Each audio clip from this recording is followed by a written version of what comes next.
I've been working on some of these little scroll hooks up in the blacksmith shop. My plan is to put these in a museum shop that'll consign these for me, but I think they need some sort of a display because the hook just sitting on a shelf or just hanging on a wall in a corner somewhere probably isn't going to get much attention. I bought some nice little boxes that fit this just exactly right, so I'll be able to put some padding in there and put the screws in the box. It'll be a nice little package. People can give these as gifts, easy to wrap. So the display that I want to build will have a place to hang a sample hook so people can see what the hook looks like, and a place to store, maybe a half dozen of these. It doesn't need to have dozens and dozens of them, but just enough that people can buy one or two if they want to. Now, because the hooks were something inspired by some scene in Taos, New Mexico, and the museum shop that I want to put them in is also in Taos, I want to make the display in a New Mexican style, so it'll have a little bit of wood carving, it'll be a little bit rustic, not some sort of European-inspired fine furniture.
Oops, a little too far the other way.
This seems to be a really common motif in New Mexican furniture and other ornamental things. I see this quite often when we visit down there.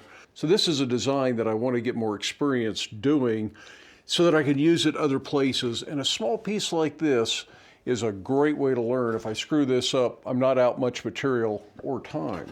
But I'm still going to try to be really careful. I'm going to use rasps for as much of this shaping as possible so that I end up with a nice smooth surface. Then I'll have to go to chisels and gouges to kind of get this fan shape in here and get everything nice and clean and smooth.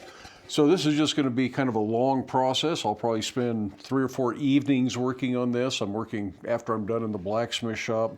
So I'll work on it for a half hour, hour tonight, and then do a little bit more tomorrow night. And we'll just see how long this takes me.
Yeah, I decided to cheat. This pine chips out and tears so easily that I just don't think I can hollow these little details out very reliably without causing damage and spending a lot more time with a glue bottle trying to put the pieces back than I really want to. So I'm just using a little carving burr on the end of a rotary tool. First time I've used these tools, pretty impressed with the way they're working.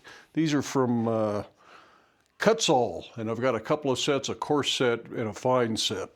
And I'm really liking the texture this is leaving. Definitely leaves a cut pattern. I think you can tell that it was done with a mechanical tool like this, but it's a nice even pattern, and I kind of like that different texture that it's leaving compared to the carving gouges. So it gets a variety of textures in this piece. Don't know if it's good or bad, but I'm probably not going to try and sand that out.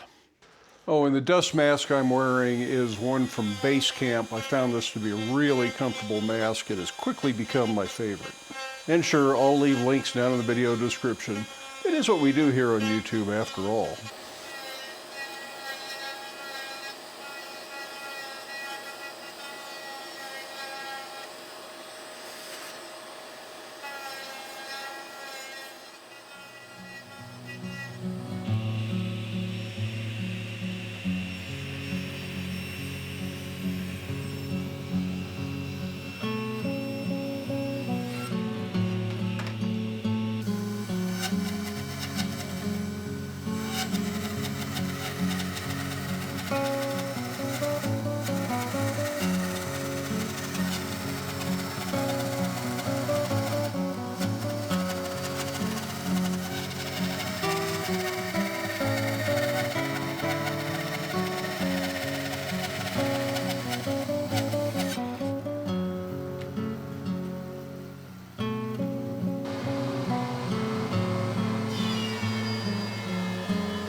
Sorry, I forgot to turn the camera on for the glue up.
Well, there is a display shelf completed, ready to go. We're going to head down to Taos tomorrow and see if the museum shop is interested in this. We actually now have leads on 2 other museum shops, so if one of them wants it, maybe I'll do this again and take some more of my things into some other shops, maybe a different selection of items so they don't all have exactly the same thing. But I think the display is an important option for them to have. They may not have room for it in their shop, but if they do, presentation really makes a difference on the way that people perceive your work. If it's nicely displayed, they're going to be a little bit more interested in taking a closer look at it. So I think this will help present these little hooks.